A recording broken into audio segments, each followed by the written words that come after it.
বন্ধুরা এই test paper থেকে আজকে আমরা আরেকটি আনসেন প্র্যাকটিস করব। চলো দেখে নিই পেজ নাম্বার 74। কোনো কিছুর নাম, কোনো ব্যক্তি, কোনো জায়গার নাম থাকলে সেটা আন্ডারলাইন করে নেবে। সংখ্যার নাম থাকলে বা কোনো সাল তারিখের নাম থাকলে অবশ্যই আন্ডারলাইন করে পড়বে। পরবর্তীতে প্রশ্নের সময় ওগুলি থাকবে। তো চলো শুরু করি। আমি একবার পড়িয়ে দিচ্ছি সুন্দর করে, তোমরা একটু দেখে নাও। We had some good experiences too, বলছে আমাদের কিছু অভিজ্ঞতাও হয়েছিল। It was here for the first time that I heard about Pali being taught in a school. It was here for the first time মানে এখানে প্রথমবারের জন্য আমি শুনেছিলাম যে পালি ভাষা এখানে এই স্কুলে পড়ানো হচ্ছে। Pali was available as a substitute of Sanskrit for students of higher classes. Pali available ছিল সংস্কৃত ভাষার বিকল্প হিসাবে হায়ার ক্লাসের স্টুডেন্টের জন্য। I had heard about Pali earlier, আমি পালি ভাষা সম্পর্কে আগে শুনেছিলাম, বাট আই বিলিভড, কিন্তু আমি বিশ্বাস করতাম, it was the most popular language at the time of Lord Buddha, অর্থাৎ লর্ড বুদ্ধের সময় পালি ছিল একটি জনপ্রিয় language. And not part of any curriculum of modern schools, এবং আধুনিক কালের স্কুলের কারিকুলামের কোনো অংশ ছিল না। I would have loved to learn the language, আমি এই ভাষাটা শিখতে খুব পছন্দ করতাম, but the school did not teach it to the students of our class, কিন্তু স্কুল এটা আমাদের শেখাতো না, মানে আমাদের স্কুলের স্টুডেন্টদের শেখাতো না। ছোটদা had the option to study it, ছোটদার একটি অপশন ছিল এটাকে স্টাডি করার, এটাকে পড়ার, but he had neither the interest not the taste for it, কিন্তু না তার ছিল ইচ্ছা না কোনো আগ্রহ এটা পড়ার। হি স্টাডিড সংস্কৃত, তিনি পড়তেন মানে সে পড়তো Sanskrit. And I learned the same, এবং আমি একই ভাষা শিখতাম ফ্রম হিজ আর্টিকুলেশনস, তার উচ্চারণ শুনে শুনে, অর্থাৎ সে পড়তো এবং আমি শুনে শুনে সেটা শিখতাম। The rhythm and rhyme of both language Sanskrit and Pali, অর্থাৎ দুটো ভাষা সংস্কৃত এবং পালি এই দুটো ভাষারই রিদম এবং রাইম, রিদম মানে ছন্দ, রাইম মানে হচ্ছে শব্দের মিল, এগুলো আমাকে কি করতো, have ever enchanted me, enchanted করতো অর্থাৎ মোহিত করতো আমাকে। And this love for both this languages, আর এই দুটো ভাষারই প্রতি যে ভালোবাসা, will be there with me মানে আমার সাথে থেকে যাবে, till I breath my last, যতদিন না আমি শেষ নিঃশ্বাস ত্যাগ করি। The Bagbazar high school had a school library, Bagbazar high স্কুলের একটি স্কুল লাইব্রেরি ছিল, গ্রন্থাগার ছিল, হুইচ লোন্ড আউট বুকস, যেটা বই ধার দিত, টু অল ইটস স্টুডেন্টস, এর সমস্ত স্টুডেন্টদেরকে।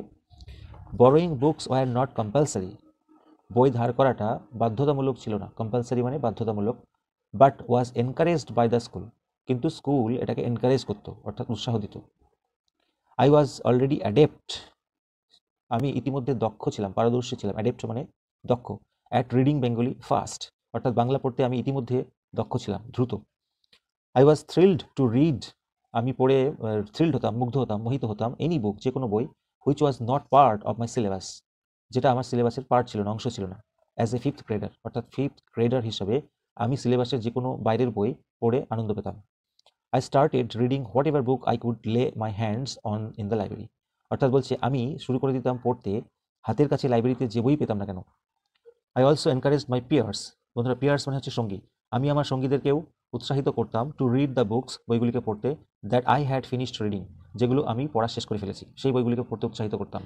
সুন মানে শীঘ্রই, মাই ফ্রেন্ডস অ্যান্ড আই, আমার বন্ধুরা এবং আমি, ইন দ্য স্কুল মানে স্কুলের মধ্যে, were reading 3 new books every week, এখানে একটা সংখ্যা আছে, প্রত্যেক সপ্তাহে 3টি করে বই পড়তাম।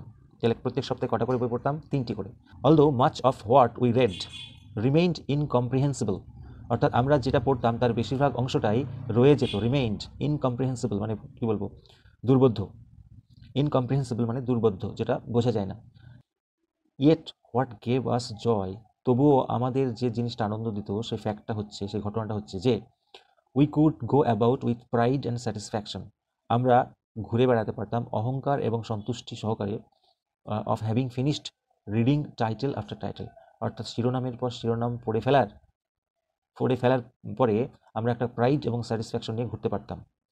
The flip side was that, flip side বলতে অপোজিট সাইড, রিভার্স সাইড, উল্টো দিক ছিল, উল্টো দিকটা ছিল যে, we did retain some of what we red, মানে আমরা ধরে রাখতে পারতাম, রিটেন মানে ধরে রাখা, আমরা ধরে রাখতে পারতাম যা পড়তাম তার কিছুটা। And in the process of reading, আর এই পড়ার যে প্রক্রিয়া সেই প্রক্রিয়াতে, উই অ্যাকোয়ার্ড আমরা অর্জন করেছিলাম, a habit of reading quickly, অর্থাৎ দ্রুত পাঠ করার যে অভ্যাস সেটা আমরা অর্জন করেছিলাম। লেটার মানে পরবর্তীতে, we even started a book reading competition among ourselves, পরবর্তীতে আমরা শুরু করেছিলাম বই পড়া প্রতিযোগিতা নিজেদের মধ্যে। এই সোর্সটা হচ্ছে নেভার গিভ আপ বাই মৃন্ময় ভট্টাচার্য। তাহলে এবার শুরু করা যাক, প্রশ্নগুলি কি আছে দেখে নি বন্ধুরা। প্রথমে বলেছে number of books the author and his friends were reading every week is dash 5134। বললাম একটু আগে সংখ্যা খেয়াল করতে হবে, অর্থাৎ প্রত্যেক সপ্তাহে অথর এবং তার বন্ধুরা কটা করে বই পড়া ফিনিশ করতো। আমরা একটু আগেই পড়লাম এই জায়গাটায়, এই দেখো লাইনটা, my friends and I in the school were reading 3 books every week. প্রত্যেক সপ্তাহে 3টে করে বই পড়তাম, তাই না? তাহলে এটার অ্যান্সার হচ্ছে বন্ধুরা 3। Name of the subject that the author new was not taught in school was dash. বলছে অথরের জানা কোন সাবজেক্টটি স্কুলে পড়ানো হতো না, সংস্কৃত, ইংলিশ, পালি, বেঙ্গলি। এটার উত্তর হবে বন্ধুরা পালি। এই দেখো লেখা আছে I would have love to learn the language. আমি এই ভাষাটা পড়তে পছন্দ করতাম, কিন্তু school did not teach it to the students of our class. কিন্তু স্কুল এই সাবজেক্টটা পড়াতো না। আমরা আগের পেজে দেখেছি, এখানে লেখা আছে পালির কথাটা। The rhythm and rhyme of the language that have ever enchanted the author আর। বলছে কোন কোন ভাষার রিদম এবং রাইম কবিকে এনচ্যান্টেড করতো, মোহিত করতো। আমরা দুটো ভাষা দেখেছি, একদম হুবহু লেখা আছে, দেখে নাও। সেকেন্ড প্যারা, দ্য রাইম, আচ্ছা, the rhythm and rhyme of both language Sanskrit and Pali have enchanted me. Okay, তাহলে ভাষা দুটো হচ্ছে সংস্কৃত অ্যান্ড পালি, পালি অ্যান্ড সংস্কৃত। তাহলে উত্তরটা হবে 4টি। Next, the most popular language at the time of Lord Buddha was Sanskrit, Bengali, পালি, ইংলিশ। এই দেখো এখানে বলছে I heard about Pali earlier but I believe it was the most popular language at the time of Lord Buddha. তাহলে বোঝা গেল কোনটার কথা বলছে। এটার উত্তর হচ্ছে বন্ধুরা পালি, option 3। Next, Pali was not available, অপশনগুলি, as a substitute of Sanskrit. Substitute of Sanskrit substitute হিসাবে অ্যাভেলেবল ছিল না? ছিল তো। আচ্ছা, of students of higher classes, higher ক্লাসদের জন্যও ছিল। For the students of fifth grader, নাকি ফর ছোটদা, ছোটদার জন্যও তো ছিল। তাহলে এটার উত্তর হবে বন্ধুরা এই যে 3-একটা, for the students of fifth grader. যেহেতু অথর 5th গ্রেডে পড়তো, তাদেরকে অ্যালাউ করা হতো না, কিন্তু তার দাদা ছোটদা উঁচু ক্লাসে পড়তো, পালি ভাষাটা তাদের জন্য ছিল। Next, the institution that loans out books to the readers is called. বলছে যে প্রতিষ্ঠান পাঠকদেরকে বই পড়তে ধার দেয় তাকে কি বলা হয়? Centre for bookworms, Bagbazar high school, Bagbazar high school library, নাকি শুধু লাইব্রেরি? বন্ধু এটা অবশ্যই শুধু লাইব্রেরি হবে, যেহেতু বই তো লাইব্রেরিতে থাকে এবং সেখান থেকে ধার পাওয়া যায়। ট্রু ফলস দেখে নেব। The author was encouraged by his peers to read the books that he has finished reading. ভালো করে পড়তে হবে। বলছে অথরকে উৎসাহিত করা হতো তার সঙ্গীদের দ্বারা সেই বইগুলি পড়তে যেটা সে ফিনিশ করে ফেলেছে।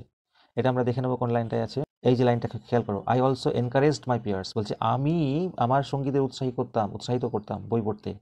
তাহলে এখানে প্রশ্নটা ভালো করে না বুঝলে কিন্তু 0 খাবে। বলছে আমি উৎসাহিত করতাম, আর প্রশ্নে বলেছে আমাকে উৎসাহিত করা হতো, আর প্রশ্ন বলেছে যে অথরকে উৎসাহিত করতো তার সঙ্গীরা, তাহলে এটা ফলস। তাহলে বন্ধুরা এটা হবে ফলস। আর সাপোর্টিং স্টেটমেন্ট কোনটা লিখবে তাহলে? এইখান থেকে, I also encouraged my peers to read the books that I have finished reading. Next one, Pali was not part of any curriculum of modern school. বলছে পালি কোনো মডার্ন স্কুলের কারিকুলামের মধ্যে ছিল না, অংশ ছিল না। এটা তো বন্ধুরা ট্রু হবে মনে হচ্ছে। এই যে বলেছে প্রথম, not part of any curriculum of modern schools. তাহলে মডার্ন স্কুলের কারিকুলামের কোনো অংশ ছিল না এই পালি ভাষাটি। তাহলে এইটা হবে সাপোর্টিং সেন্টেন্স। তাহলে এটা হচ্ছে true. Next, the author could comprehend what ever he red. এখানে হি হবে, এটা অথর বুঝতে পারতো সে যা পড়তো। ট্রু না ফলস? তোমাদের কি মনে হচ্ছে? আমার তো মনে হচ্ছে ফলস। দেখে নেবো কোথায় আছে। এখানে একটা লাইন আছে, দেখে নাও। বলছে although much of what we read remained incomprehensible. অর্থাৎ যা পড়তাম তার বেশিরভাগটাই দুর্বোধ্য থাকতো, মানে বুঝতে পারতাম না। তাহলে এই লাইনটা যদি টুকে দিই তাহলে এটা আমরা সাপোর্টিং স্টেটমেন্ট হিসেবে পেয়ে যাচ্ছি। তাহলে উত্তরটা কি হচ্ছে? ফলস। এটা হবে ফলস। আর সাপোর্টিং স্টেটমেন্ট তো বললাম। এবারে কিছু প্রশ্ন রয়েছে, প্রশ্নগুলো দেখা যাক কি আছে। What are the good experiences that the author had. অথরের কি কি ভালো অভিজ্ঞতা হয়েছিল? এই প্রশ্নটা আগোছালোভাবে লেখা আছে, এক জায়গায় পার্টিকুলারলি কোথাও লেখা নেই, আমি লাস্টে লিখে দিচ্ছি। তারপরে প্রশ্নটা দেখে নিই, who had no taste for Pali. Pali ভাষার প্রতি কার টেস্ট ছিল না? এটা তো আমরা পড়লাম, দেখে নিই। এই দেখো, ছোটদা had the option to study it but he had neither the interest not the taste for it. তাহলে আমরা কি লিখবো? শুধু হুয়ের জায়গায় লিখে দেবো ছোটদা। তাহলে আমরা লিখবো ছোটদা had no taste for Pali. Next প্রশ্ন, why did reading title after title give them joy? কেন টাইটেলের পর টাইটেল পড়াটা তাদেরকে আনন্দ দিত? এই উত্তরটা এইখানে রয়েছে। What gave us joy was the fact that we could go about with pride and satisfaction of having finish reading title after title. তাহলে প্রশ্নটাকে যদি আমরা গুছিয়ে লিখি তাহলে উত্তরটা হবে reading title after title gave them joy because দিয়ে আমাদের এখান থেকে লিখতে হবে। কি লিখতে হবে? এখানে আছে উই, আমরা লিখবো they could go about with pride and satisfaction of having finished reading them করবো। টাইটেল আফটার টাইটেল তো প্রশ্নে রয়েছে, একবার লিখেছি, সেই জন্য আমরা দেম করবো। এই প্রশ্নটাকে বলছে what was the delayed outcome of reading habit, অর্থাৎ পড়ার যে অভ্যাস তার পরবর্তীতে কি আউটকাম হয়েছিল, কি ফল হয়েছিল, এটা আমরা দেখে নেব কোথায় লেখা আছে। এই লাইনটা খেয়াল করো, লেটার মানে পরবর্তীতে, we even started a book reading competition among ourselves. তাহলে আমরা লিখবো প্রশ্নটাকে ধরে, তারা নিজেদের মধ্যে বই পড়ার প্রতিযোগিতায় শুরু করেছিল। তাহলে আমরা এখান থেকে লিখবো the delayed outcome of reading habit was that they started a book reading competition among themselves. তারা নিজেদের মধ্যে বই পড়ার প্রতিযোগিতা শুরু করেছিল। প্রথম যে প্রশ্নটা দেখতে পাচ্ছ সেটা এককভাবে কোথাও এক জায়গাতে নির্দিষ্টভাবে উত্তরটা লেখা নেই, টোটাল টেক্সটটা পড়ার পরে তোমাকে বুঝে লিখতে হবে। বলছে what are the good experiences that the author had, অথরের কোন কোন ভালো অভিজ্ঞতা হয়েছিল।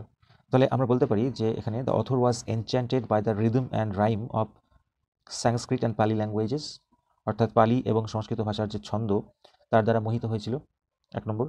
আর একটা পয়েন্ট লিখতে পারি, the author had formed a good habit of reading any types of books, অথরের যে কোনো ধরনের বই পড়ার একটা সুন্দর অভ্যাস তৈরি হয়েছিল। এই দুটো পয়েন্ট লিখলেই যথেষ্ট। এরপরে আমরা এগুলি খুঁজে বের করব। ওয়ার্ড মিনিং বলেছে less good or less popular, মানে কম ভালো বা কম জনপ্রিয়। তারপর এটা বলেছে not able to B understood, মানে বোঝা যায় না এরকম, মানে দুর্বোধ্য। তারপর একটা correspondence of sound among words or the ending of words, শব্দের মধ্যে মিল বা শব্দের শেষে মিল, সেটাকে আমরা কি বলতে পারি। আর একটা হচ্ছে অব্লিগেটরি, অব্লিগেটরি মানে হচ্ছে বন্ধুরা বাধ্যতামূলক। এবারে দেখিনি আমরা কোথায় কোন ওয়ার্ডটি রয়েছে। এখানে একটা ওয়ার্ড আমি চোখে পড়লো, borrowing books were not compulsory, বই ধার করাটা বাধ্যতামূলক ছিল না। তাহলে বন্ধুরা কম্পালসারি মানে একটা পেয়ে গেলাম, মানে বাধ্যতামূলক, অর্থাৎ অব্লিগেটরি। আচ্ছা, আরেকটা line, although much of what we read remained incomprehensible, যা পড়তাম তার অনেকটাই দুর্বোধ্য থাকতো। ইনকম্প্রিহেন্সিবল মানে বন্ধুরা দুর্বোধ্য, অর্থাৎ ডুয়েটটা হবে not able to B understood, যেটা বোঝা যায় না। আচ্ছা, তারপর এটা হচ্ছে correspondence of sound among words or ending of words, এইটা হবে বন্ধুরা রাইম। কবিতার শেষে যে মিল দেখা যায় না, ছন্দের মিল, সেটাকে বলা হয় রাইম। তাহলে এটা হবে রাইম। আর একটি word less good or less popular, কম ভালো বা কম জনপ্রিয়। এটা আমি হন্যে হয়ে খুঁজলাম কিন্তু সেই অর্থে ডিরেক্টলি কোথাও পেলাম না, তবে আমার যেটা মনে হচ্ছে এই ওয়ার্ডটা হতে পারে, তোমাদের বুঝিয়ে দিচ্ছি। তোমাদের যদি জানা থাকে তোমরা অবশ্যই কমেন্টে জানিও। দ্য ফ্লিপ সাইড, আমার মনে হচ্ছে এটা ফ্লিপ সাইড হবে। ফ্লিপ সাইড মানে হচ্ছে বন্ধুরা উল্টো দিক, রিভার্স সাইড বা অপোজিট সাইড। এটা কখনো কখনো নেগেটিভ হিসাবে ইউজ করা হয়, অর্থাৎ কম ভালো বা কম জনপ্রিয় দিকটার কথা বলেছে, অর্থাৎ ফ্লিপ সাইড, এটা তোমরা লিখবে। তাহলে এই ছিল বন্ধুরা আজকে ভিডিও। ভালো লাগলে লাইক করো, চ্যানেল নতুন হলে সাবস্ক্রাইব করো। Thank you so much.